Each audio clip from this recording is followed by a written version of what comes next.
Ley Federal del Trabajo. Nueva ley publicada en el Diario Oficial de la Federación el 1 de abril de 1970. Texto vigente, última reforma publicada el 31 de julio del año 2021. Nota de vigencia. La adición de la fracción cuarta al artículo 337, publicada por el decreto en el Diario Oficial de la Federación el 1 de mayo de 2019, entrará en vigor de conformidad con lo que establece el artículo 25º transitorio de dicho decreto. Al margen, un sello con el escudo nacional que dice: Estados Unidos Mexicanos, Presidencia de la República. Gustavo Díaz Ordaz, Presidente Constitucional de los Estados Unidos Mexicanos. A sus habitantes, sabed que el Honorable Congreso de la Unión se ha servido dirigirme el siguiente decreto. El Congreso de los Estados Unidos Mexicanos decreta: Ley Federal del Trabajo. Título primero. Principios generales. Artículo primero. La presente ley es de observancia general en toda la República y rige las relaciones de trabajo comprendidas en el artículo 123, apartado A de la Constitución. Artículo segundo. Las normas del trabajo tienden a conseguir el equilibrio entre los factores de la producción y la justicia social, así como propiciar el trabajo digno o decente en todas las relaciones laborales. Se entiende por trabajo digno o decente aquel en el que se respeta plenamente la dignidad humana del trabajador. No existe discriminación por origen étnico o nacional, género, edad, discapacidad, condición social, condiciones de salud, religión, condición migratoria, opiniones, preferencias sexuales o estado civil. Se tiene acceso a la seguridad social y se percibe un salario remunerador. Se recibe capacitación continua para el incremento de la productividad con beneficios compartidos y se cuenta con condiciones óptimas de seguridad e higiene para prevenir riesgos de trabajo. El trabajo digno o decente también incluye el respeto irrestricto a los derechos colectivos de los trabajadores, tales como la libertad de asociación, autonomía, el derecho de huelga y de contratación colectiva. Se tutela la igualdad sustantiva o de derecho de trabajadores y trabajadoras frente al patrón. La igualdad sustantiva es la que se logra eliminando la discriminación contra las mujeres que menoscaba o anula el reconocimiento, goce o ejercicio de sus derechos humanos y las libertades fundamentales en el ámbito laboral. Supone que el acceso a las mismas oportunidades considerando las diferencias biológicas, sociales y culturales de las mujeres y hombres.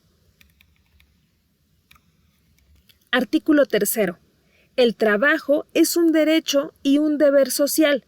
No es un artículo de comercio y exige respeto para las libertades y dignidad de quien lo presta, así como el reconocimiento a las diferencias entre hombres y mujeres para obtener su igualdad ante la ley.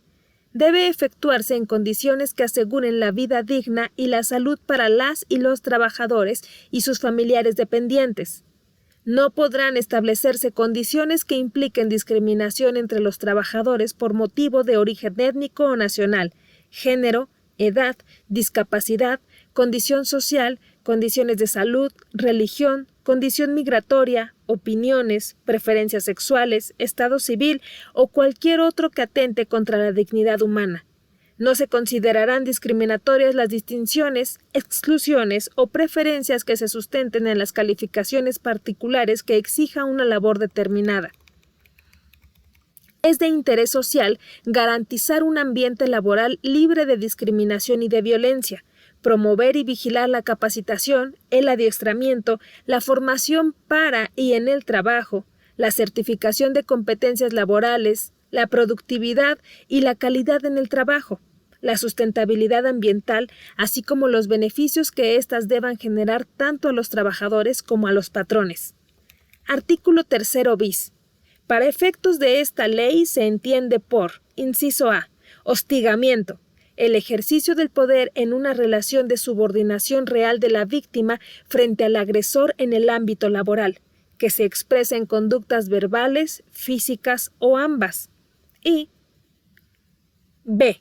Acoso sexual, una forma de violencia en la que, si bien no existe la subordinación, hay un ejercicio abusivo del poder que conlleva a un estado de indefensión y de riesgo para la víctima, independientemente de que se realice en uno o varios eventos.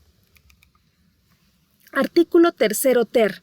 Para efectos de esta ley se entenderá por fracción primera, autoridad conciliadora, el Centro Federal de Conciliación y Registro Laboral o los centros de conciliación de las entidades federativas, según corresponda. Fracción segunda, autoridad registral, el Centro Federal de Conciliación y Registro Laboral. Fracción tercera, centros de conciliación, los centros de conciliación de las entidades federativas o el Centro Federal de Conciliación y Registro Laboral, según corresponda. Fracción cuarta, Constitución, la Constitución Política de los Estados Unidos Mexicanos. Fracción quinta, día.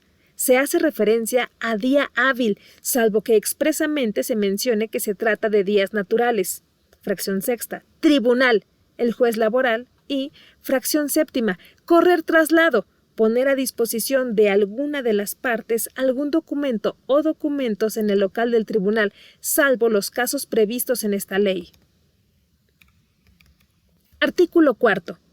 No se podrá impedir el trabajo a ninguna persona ni que se dedique a la profesión, industria o comercio que le acomode, siendo lícitos.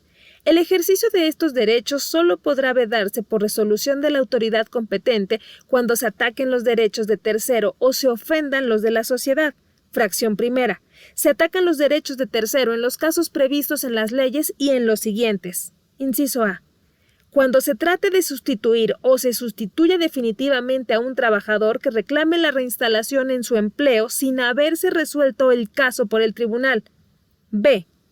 Cuando se niegue el derecho de ocupar su mismo puesto a un trabajador que haya estado separado de sus labores por causa de enfermedad o de fuerza mayor o con permiso al presentarse nuevamente a sus labores.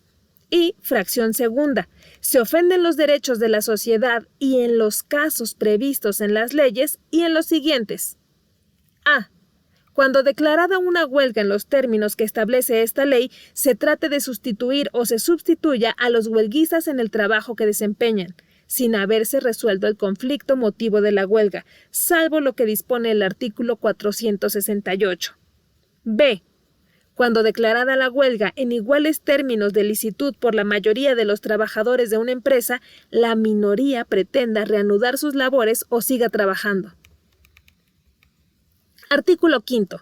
Las disposiciones de esta ley son de orden público, por lo que no producirá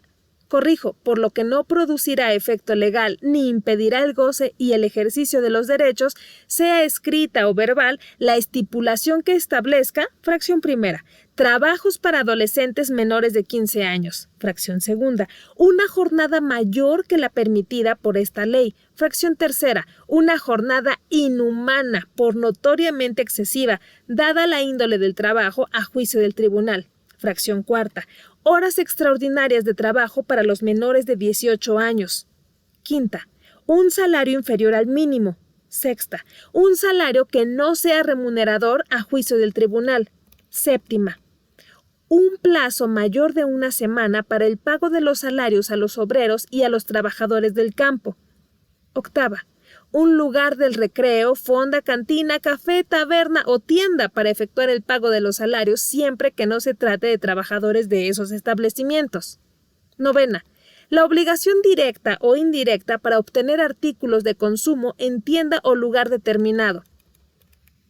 Décima, la facultad del patrón de retener el salario por concepto de multa. 11ª, un salario menor que el que se pague a otro trabajador en la misma empresa o establecimiento por trabajo de igual de igual eficiencia en la misma clase de trabajo o igual jornada por consideración de edad, sexo o nacionalidad. 12ª, trabajo nocturno, industrial o el trabajo después de las 22 horas para menores de 16 años y fracción 13ª, renuncia por parte del trabajador de cualquiera de los derechos o prerrogativas consignados en las normas de trabajo. 14ª, encubrir una relación laboral con actos jurídicos simulados para evitar el cumplimiento de obligaciones laborales y o de seguridad social. y, fracción 15ª, registrar a un trabajador con un salario menor al que realmente recibe. En todos estos casos se entenderá que rigen la ley o las normas supletorias en lugar de las cláusulas nulas. Artículo 6. Las leyes respectivas y los tratados celebrados y aprobados en los términos del artículo 133 constitucional serán aplicables a las relaciones de trabajo en todo lo que beneficien al trabajador a partir de la fecha de la vigencia. Artículo 7. En toda empresa o establecimiento, el patrón deberá emplear un 90% de trabajadores mexicanos por lo menos. En las categorías de técnicos y profesionales, los trabajadores deberán ser mexicanos, salvo que no los haya en una especialidad determinada, en cuyo caso el patrón podrá emplear temporalmente a trabajadores extranjeros, en una proporción que no exceda del 10% de los de la especialidad. El patrón y los trabajadores extranjeros tendrán la obligación solidaria de capacitar a trabajadores mexicanos en la especialidad de que se trate. Los médicos al servicio de las empresas deberán ser mexicanos. No es aplicable lo dispuesto en este artículo a los directores, administradores y gerentes generales. Artículo 8. El trabajador es la persona física que presta a otra, física o moral, un trabajo personal subordinado. Para los efectos de esta disposición se entiende por trabajo toda actividad humana, intelectual o material, independientemente del grado de preparación técnica requerido por cada profesión u oficio. Artículo 9. La categoría de trabajador de confianza depende de la naturaleza de las funciones desempeñadas y no de la designación que se dé al puesto. Son funciones de confianza las de dirección, inspección, vigilancia y fiscalización cuando tengan carácter general, y las que se relacionen con trabajos personales del patrón dentro de la empresa o establecimiento. Artículo 10. Patrón es la persona física o moral que utiliza los servicios de uno o varios trabajadores. Si el trabajador, conforme a lo pactado o a la costumbre, utiliza los servicios de otros trabajadores, el patrón de aquel lo será también de estos. Artículo 11. Los directores, administradores, gerentes y demás personas que ejerzan funciones de dirección o administración en la empresa o establecimiento serán considerados representantes del patrón y en tal concepto lo obligan en sus relaciones con los trabajadores. Artículo 12. Queda prohibida la subcontratación de personal, entendiéndose esta cuando una persona física o moral proporciona o pone a disposición trabajadores propios en beneficio de otra. Las agencias de empleo o intermediarios que intervienen en el proceso de contratación de personal podrán participar en el reclutamiento, selección, entrenamiento y capacitación, entre otros. Estas no se considerarán patrones, ya que este carácter lo tiene quien se beneficia de los servicios. Artículo 13. Se permite la subcontratación de servicios especializados o de ejecución de obras especializadas que no formen parte del objeto social ni de la actividad económica preponderante de la beneficiaria de estos, siempre que el contratista esté registrado en el padrón público a que se refiere el artículo 15 de esta ley. Los servicios u obras complementarias o compartidas prestadas entre empresas de un mismo grupo empresarial también serán considerados como especializados, siempre y cuando no formen parte del objeto social ni de la actividad económica preponderante de la empresa que los reciba. Se entenderá por grupo empresarial lo establecido en el artículo 2, fracción 10ª de la Ley del Mercado de Valores. Artículo 14. La subcontratación de servicios especializados o de ejecución de obras especializadas deberá formalizarse mediante contrato por escrito en el que se señale el objeto de los servicios a proporcionar o las obras a ejecutar, así como el número aproximado de trabajadores que participarán en el cumplimiento de dicho contrato. La persona física o moral que subcontrate servicios especializados o la ejecución de obras especializadas con una contratista que incumpla con las obligaciones que deriven de las relaciones con sus trabajadores, será responsable solidaria en relación con los trabajadores utilizados para dichas contrataciones. Artículo 15. Las personas físicas o morales que proporcionen los servicios de subcontratación deberán contar con el registro ante la Secretaría del Trabajo y Previsión Social. Para obtener el registro deberán acreditar estar al corriente de sus obligaciones fiscales y de seguridad social. El registro que hace mención este artículo deberá ser renovado cada 3 años. La Secretaría del Trabajo y Previsión Social deberá pronunciarse respecto de la solicitud de registro dentro de los 20 días posteriores a la recepción de la misma. De no hacerlo, los solicitantes podrán requerirla para que dicte la resolución correspondiente dentro de los 3 días siguientes a la presentación del requerimiento. Transcurrido dicho plazo sin que se notifique la resolución, se tendrá por efectuado el registro para los efectos legales a que dé lugar. La Secretaría del Trabajo y Previsión Social negará o cancelará en cualquier tiempo el registro de aquellas personas físicas o morales que no cumplan con los requisitos previstos por esta ley. Las personas físicas o morales que obtengan el registro a que se refiere este artículo quedarán inscritas en un padrón que deberá ser público y estar disponible en un portal de Internet. La Secretaría del Trabajo y Previsión Social expedirá las disposiciones de carácter general que determinen los procedimientos relativos al registro a que se refiere este artículo. Artículo 15A se deroga. 15B se deroga. 15C se deroga. 15D se deroga. Artículo 16. Para los efectos de las normas de trabajo se entiende por empresa la unidad económica de producción o distribución de bienes o servicios y por establecimiento la unidad técnica que como sucursal, agencia u otra forma semejante sea parte integrante y contribuya a la realización de los fines de la empresa. Artículo 17.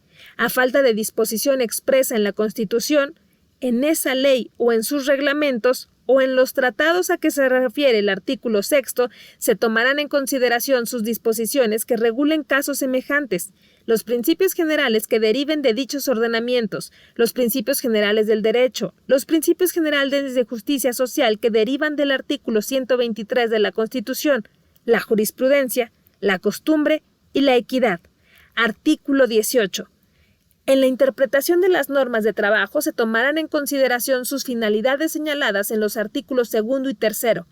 En caso de duda, prevalecerá la interpretación más favorable al trabajador. Artículo 19. Todos los actos y actuaciones que se relacionen con la aplicación de las normas de trabajo no causarán impuesto alguno.